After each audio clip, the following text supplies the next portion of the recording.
देखो इसके पहले पढ़ चुके हो रेशियो, ठीक है ना, RATIO। रेशियो का मतलब होता है अनुपात, ठीक है, अनुपात। और अब पढ़ना है प्रोपोर्शन। प्रोपोर्शन का मतलब होता है समानुपात,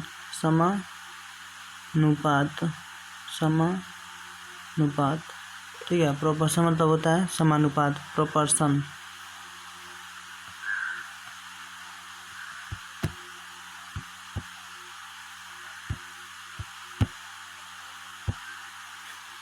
प्रोपोर्शन का मतलब होता है समानुपात। 4 नंबर्स ABCD, मतलब 4 संख्याएं A, फिर उसके बाद B, C and D are said to be in proportion. इन्हें प्रोपोर्शन में होना कहा जाता है, ठीक है, इन्हें प्रोपोर्शन में होना कहा जाता है। कब कहा जाता है कि यदि A/B, यानी जो A और B का जो रेशियो है, मान लो ये 4 संख्याएं ABCD, ठीक है, इनको प्रोपोर्शन में होना कहा जाता है यदि A/B यानी A/B बराबर है C/D के। निकालने का मतलब 2 संख्याओं का जो रेशियो है ना, अन्य 2 संख्या है उनके रेशियो के बराबर है, ठीक है। एंड तो हम इसे जो है कि इस तरह जो है कि कह सकते हैं कि जो A/B है ना वो बराबर है C/D के, ठीक है। तब इसे हम कह सकते हैं कि ये दोनों संख्याएं क्या है, प्रोपोर्शन में है, दोनों संख्या प्रोपोर्शन में है। जैसे इसे और प्रोपोर्शन के चिन्ह को, यानी दोनों संख्याएं क्या है आपस में, दोनों जो है कि रेशियो आपस में बराबर है, ठीक। यानी A/B प्रोपोर्शनल टू C/D, यानी जो A/B है वो बराबर है, ठीक है, C/D के बराबर है, ठीक है, ध्यान देना है। तो यही होता है प्रोपोर्शन, ठीक। जैसे बता देता हूँ एक रियल एग्जांपल लेकर के, जैसे A है जैसे 2/5 और इसी का एक इक्विवेलेंट रेशियो निकालेंगे तो क्या होगा, इसमें 4 से मान लो गुणा करा देते हैं, 4 से, 4 दूना 8 हो जाएगा और 4 पचे 20 हो जाएगा, ठीक है। मतलब 2/5 और 8/20, ये दोनों आपस में बराबर है कि नहीं। तो इसको हम लिख ही सकते हैं कि 2/5 प्रोपोर्शन टू क्या 8/20। अब दोनों, क्योंकि दोनों क्या है, दोनों ये जो रेशियो हैं आपस में बराबर हैं, तब इसे ही हम प्रोपोर्शन कहते हैं। कहने का मतलब ये इसमें अब वो क्या है, अब ये जो दोनों रेशियो है अब ये प्रोपोर्शन में है, ठीक है ना, यानी अब ये क्या है, प्रोपोर्शन में है, ठीक है। तो देखो इसमें जो है पहला जो टर्म होता है, पहला जो संख्या है, पहला ये जो है, ठीक है, इस पहले वाले टर्म को, इसको पहले वाले इस संख्या को बोलते हैं फर्स्ट टर्म, ठीक है, या फाई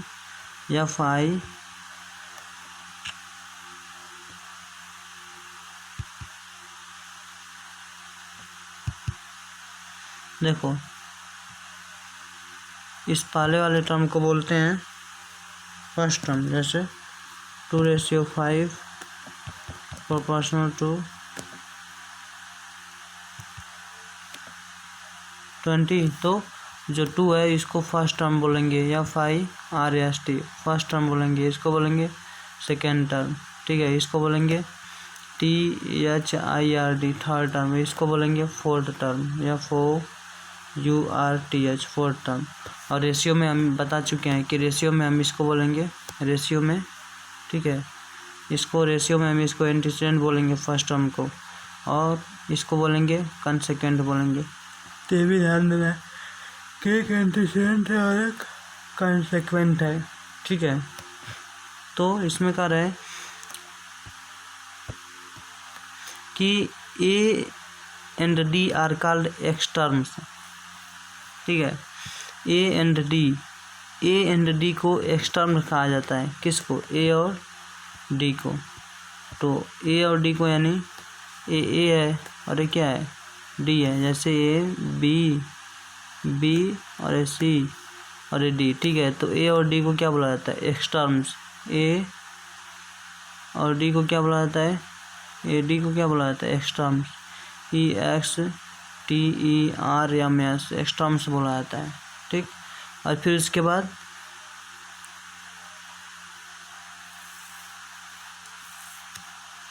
और 1 मिनट, यहाँ पे क्या दिया है, अच्छा मीन्स, ठीक है। अब देखो फिर उसके बाद यहाँ पे देखो ए इंटू, और देखो ए एंड डी को एक्सटर्म्स बोला जाता है, while B and C are called means, और बी और सी को क्या बोला जाता है, बी और सी को मीन्स बोला जाता है, MEANS, मीन्स का मतलब मध्य का, तो इसे मीन्स बोला जाता है। और तुम ये जानते हो कि ए और डी का जो गुणनफल होता है ना, बी और सी के बराबर होता है, यानी जो इसका यानी मध्य टर्म, ये मीन्स का जो मल्टीप्लाई होता है बराबर होता है किसके, इस वाले के, मतलब ये बाहर वाला जो, मतलब बाहर वाला जो टर्म होता है उन दोनों के मल्टीपल के मल्टीप्लाई के क्या होता है, बराबर होता है, ठीक है। ये ध्यान देना है, ये बहुत ही मतलब ये एक प्रॉपर्टी है, प्रॉपर्टी ध्यान देना है, ठीक है। और फिर यहाँ पे दिया है D is called the fourth proportion to ABC, D को क्या बोला जाता है, ABC का फोर्थ प्रोपोर्शन बोला जाता है, ठीक है ना। डी को ABC का फोर्थ प्रोपोर्शन बोला जाता है, ये ध्यान देना है। ये जो डी है, डी को, ये जो डी है ना, डी को बोला जाता है किसका, फोर्थ प्रोपोर्शन, किसका, डी जो है, ये जो डी है, डी को बोला जाता है फोर्थ प्रोपोर्शन किसका, तो इसका यानी ABC का फोर्थ प्रोपोर्शनल बोला जाता है, यानी फोर्थ प्रोपोर्शनल इसको हम बोलते हैं, ठीक है। डी को ABC का फोर्थ प्रोपोर्शनल बोलते हैं, यानी चौथा प्रोपोर्शनल, ठीक है, यानी चौथा समानुपात बोलते हैं, ठीक है, चतुर्थ समानुपात, ध्यान देना है।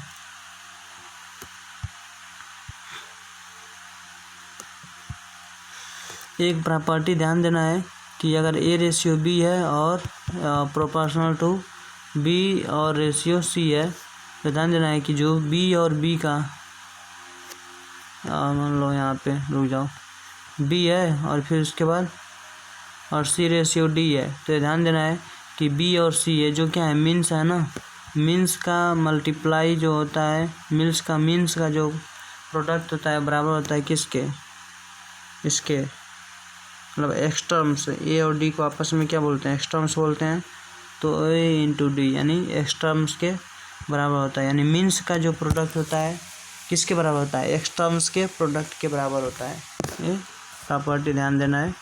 और D को क्या बोलते हैं, फोर्थ प्रोपोर्शनल बोलते हैं किसका, ABC का फोर्थ प्रोपोर्शनल बोलते हैं, ये भी ध्यान देना है।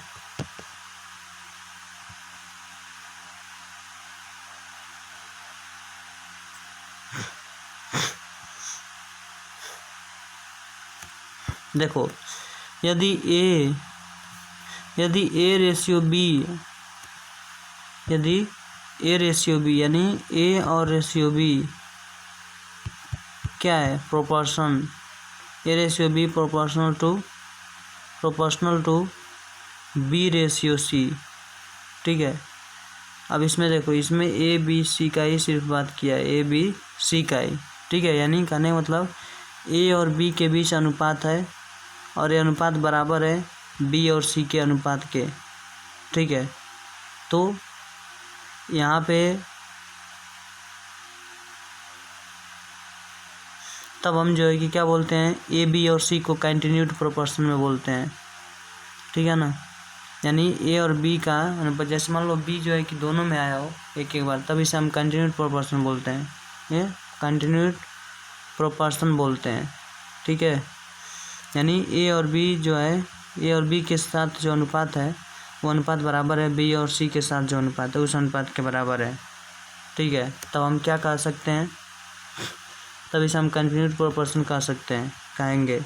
और B स्क्वायर बराबर होगा A इंटू C, ठीक है। क्यों, क्योंकि अगर B और इंटू B जब ये प्रोपोर्शनल में है, तो जब B इंटू B करेंगे तो बराबर हो जाएगा A इंटू C के, ठीक है। जब B इंटू B का आपस में मल्टीप्लाई करेंगे तो A इंटू C के बराबर हो जाएगा, तो हुआ है ना कि नहीं। तब B इंटू B को हम क्या लिख सकते हैं, अब यहाँ पे B स्क्वायर लिख सकते हैं, तो A इंटू C हो जाएगा, ठीक है। तो ये ध्यान देना है।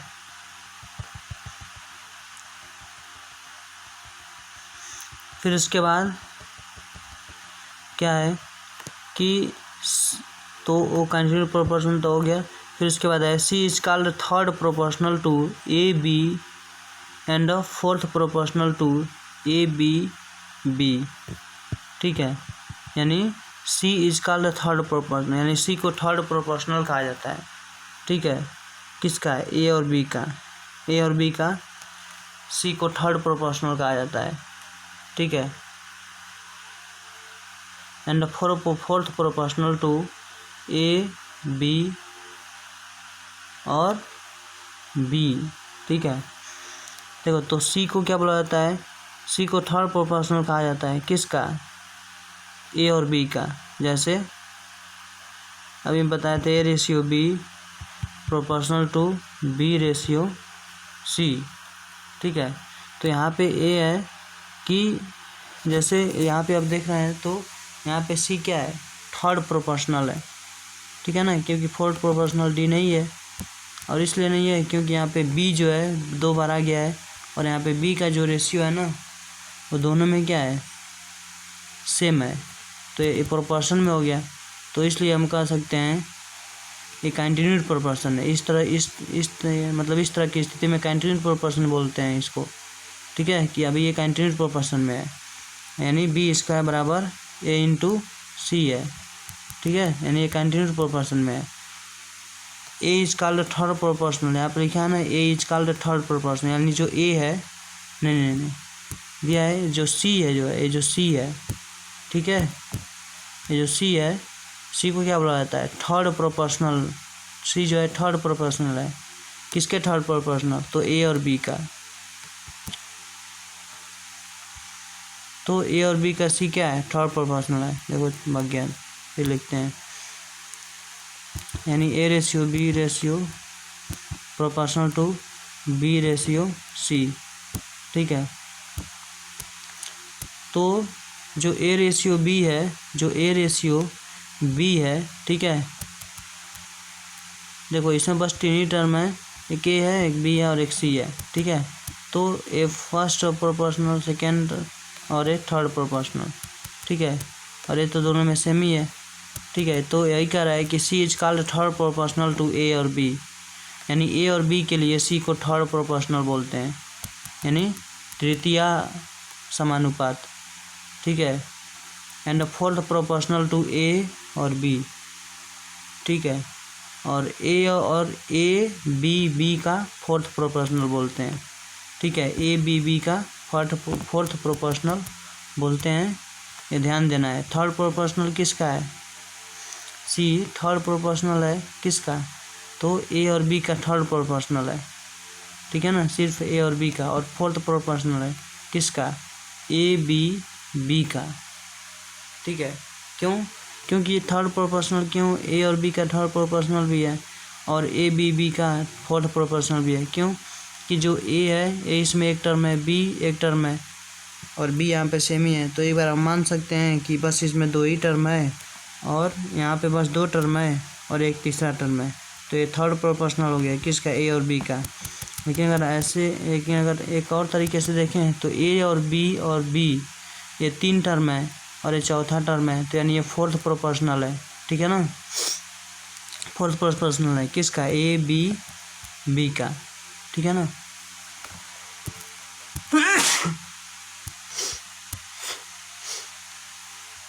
तो क्या करना है? इतना ध्यान देना है। ठीक है, और देखो A B is equal to B ratio C, इसको हम ऐसे भी लिख सकते हैं, यानी A ratio B proportional to B ratio C. तो इसको ऐसे भी लिख सकते हैं ना, ए रेशियो बी को ए बाई बी लिख सकते हैं। ठीक है, और इसको बी बाई सी लिख सकते हैं, और यहाँ पे प्रोपोर्शनल क्या स्थान पे बराबर लगा सकते हैं। ठीक है, तो ये ध्यान देना है। और देखो यहाँ पे जो है बी बाई सी, यहाँ पे बी क्या है? अगर इसमें भी अगर हम क्रॉस मल्टीप्लाई कराएं तो बी स्क्वायर हो जाएगा। ठीक है, और बराबर ए इंटू क्या हो जाएगा? सी हो जाएगा। ठीक, तो वही लिखा है कि क्या बी स्क्वायर बराबर क्या हो जाएगा? ए सी। बी स्क्वायर बराबर ए सी हो जाएगा। ठीक है, यानी हमारे पास क्या मिलेगा, बी स्क्वायर बराबर क्या मिलेगा, यहाँ पे ए सी मिलेगा, बी स्क्वायर बराबर ए सी मिलेगा। ठीक है, ये कंटिन्यूड प्रोपोर्शन में है। ठीक है, तो बी स्क्वायर बराबर ए सी मिलेगा। और अगर हम जब हमें बी स्क्वायर बराबर ए सी मिलेगा, ए सी, तो अगर हम इसका अंडर रूट कर दें तो हमें बी का मान मिलेगा, और इसका अंडर रूट कर दें तो यहाँ पे बी आ जाएगा, और इसका अंडर रूट करेंगे तो जो भी रियल वैल्यू रहेगा संख्या में उसका जो है कि अंडर रूट निकल के और बी का मान आ जाएगा। ठीक है, इस तरह से क्वेश्चन जब आएगा तो क्वेश्चन को ऐसे ही लगाओगे। ठीक है, अब देखो एंड और b is called the mean proportional or geometric between a and c, यानी बी को क्या बोला जाता है, मीन प्रोपोर्शनल बोला जाता है। जैसे A ratio B proportional to B ratio C. ठीक, तो बी को क्या बोला जाता है, मीन प्रोपोर्शनल, क्योंकि ये मध्य वाला है, मीन प्रोपोर्शनल बोला जाता है। ठीक है, या फिर जियोमेट्रिक मीन बोला जाता है, किसके बीच का, तो ए और सी के बीच का जियोमेट्रिक मीन बोला जाता है। ठीक है, ए और सी के बीच का जियोमेट्रिक क्या बोला जाता है, जियोमेट्रिक मीन बोला जाता है। तो देखो अभी तक तुम्हें इसमें इतना ही पढ़ना है कि मतलब जब दो रेशियो आपस में समान हो जाएंगे तो उसे हम प्रोपोर्शन बोलेंगे, और उसमें से सिर्फ एक ही प्रोपोर्शन के बारे में यहाँ पे पढ़ना है। ठीक है, जैसे वो है कंटिन्यूड प्रोपोर्शन, और कंटिन्यूड प्रोपोर्शन कैसा होता है, तो कंटिन्यूड प्रोपोर्शन इस तरह से होता है, इस तरह से। ठीक है, यानी ए और बी का जो रेशियो है ना वो बी और सी के अगर बराबर है, यानी बी इसमें इस वाले रेशियो में भी आ गया और इसमें भी आ गया, बी दोनों में बराबर हो गया। ठीक है, तो इसे हम बोलेंगे कंटिन्यूड प्रोपोर्शन। और कंटिन्यूड प्रोपोर्शन में 3 तरह के मतलब क्वालिटी दिए गए हैं, इन सबको याद रखना है। अगर मान लो अगर हमें मीन अगर प्रोपोर्शनल निकालना हो तो मीन प्रोपोर्शनल का फार्मूला क्या होता है, बी स्क्वायर इंटू ए सी। ठीक है, बी स्क्वायर इंटू ए सी हो जाता है, तो ये ध्यान देना है, मीन प्रोपोर्शनल का फार्मूला, या फिर इसे जियोमेट्रिक मीन भी कहते हैं। ठीक है, तो मीन प्रोपोर्शन तो यही ना है, मीन प्रोपोर्शन यानी बी का, यानी बी स्क्वायर बराबर ए इंटू सी हो जाएगा। ठीक है, और यहाँ से हम रूट करके और बी स्क्वायर, जब बी स्क्वायर का रूट करेंगे तो बी का मान निकलेगा, और जो रियल वैल्यू रहेगा ए इंटू बी का वो इसका भी रूट कर देंगे तो हमें वो मान मिल जाएगा। और यहाँ पे ए एंड सी, ठीक है, यहाँ क्या है ए एंड सी, हाँ, तो ए एंड सी का मतलब मीन प्रोपोर्शनल को हम जियोमेट्रिक मीन भी कह सकते हैं, और क्या बोल सकते हैं, मीन प्रोपोर्शनल भी बोल सकते हैं। ठीक है, और ध्यान देना है कि सी को थर्ड प्रोपोर्शन भी कहते हैं। किसका थर्ड प्रोपोर्शन, तो ए और बी का, लेकिन फोर्थ प्रोपोर्शन भी इसे कहते हैं। किसका ए बी का, यानी तीनों का फोर्थ प्रोपोर्शन कहते हैं। क्यों तीनों का फोर्थ प्रोपोर्शन इसलिए कहते हैं क्योंकि देखो 4 टर्म में 1 2 3 4, और ये तीनों का क्या है, फोर्थ प्रोपोर्शन है सी, लेकिन सिर्फ 2 का थर्ड प्रोपोर्शन भी है, सिर्फ 2 का, क्योंकि देखो ए और बी दोनों में क्या है, सेम है बी और बी, तो बस ए और बी का इन्हें थर्ड प्रोपोर्शन है, यानी 1 2 3, इस तरह से 3 टर्म दिखाई दे रहे हैं। तो देखने के 2 तरीके हैं इसको। ठीक है, और इस तरह से इसको हम और क्वेश्चन को सॉल्व करोगे। ठीक है, और फिर नाटक नहीं करना है, क्वेश्चन को सही से सॉल्व करना है और सॉल्व करके बताना है कि आया कि नहीं आया। फिर उसके बाद हम थोड़ा दूसरे बुक में से भी बताएंगे कि और भी मतलब प्रोपोर्शन जो होते हैं कितने तरह के होते हैं। ठीक है, और भी इससे भी ज़्यादा प्रोपोर्शन हम देखेंगे और रेशियो देखेंगे। ठीक है ना, तो अभी क्वेश्चन क्या करना है कि थोड़ा सा एग्जाम्पल में का थोड़ा देख लेना है, एग्जाम्पल खुद लगाना है। ठीक है, एग्जाम्पल क्या करोगे, लगाओगे, जैसे यहाँ पे दिया है so that the numbers are in proportion, इसको दिखाना है कि ये नंबर्स क्या है, प्रोपोर्शन में है, ये बताना है। तो जब ये नंबर्स अगर प्रोपोर्शन में है तो यानी कहने का मतलब ये है कि जब भी वहाँ पे ए बी सी देखे थे तो ऐसे ही मान लो ये नंबर अगर प्रोपोर्शन में है तो यानी 22:33 क्या है, बराबर है किसके, 42:63 के, यानी कहने का मतलब कि 22 यानी कहने का मतलब ये है कि देखो 63 के बराबर है। ठीक है, यानी अगर हम चाहें तो यहाँ पे बराबर के स्थान पे क्या लगा सकते हैं, यहाँ पे रेशियो और प्रोपोर्शन भी डाल सकते हैं। यानी अगर हमें ये देखना, हमें ये क्या है, ये प्रोपोर्शन में है कि नहीं। ठीक है, इसको पता करने के लिए हम क्या करेंगे कि हम जानते हैं कि अगर प्रोपोर्शन में रहेंगे तो इन दोनों का जो मल्टीप्लाई होगा, यानी मीन्स का जो प्रोडक्ट होगा बराबर होगा, ठीक है, एक्स टर्म्स के प्रोडक्ट के। ये याद रखना है और देख लेना है बराबर है कि नहीं, जैसे यहाँ पे किया गया है। और ऐसे ही अन्य क्वेश्चंस को लगाना है, ठीक है, जो भी इसमें एग्जांपल में दिया गया है उन सारे अन्य क्वेश्चंस को लगाना है, ठीक है। और फिर मिला लेना है कि तुम सही लगा रहे हो कि नहीं। अगर सही नहीं लगा रहे होगे तो इसमें से देख लेना है, और कहीं भी नहीं समझ में आएगा तो मुझसे पूछ लेना है, ठीक है। फिर उसके बाद ये चैप्टर हल करोगे, ठीक है, एक्सरसाइज 8B। चलो ठीक है, इतना हल करना।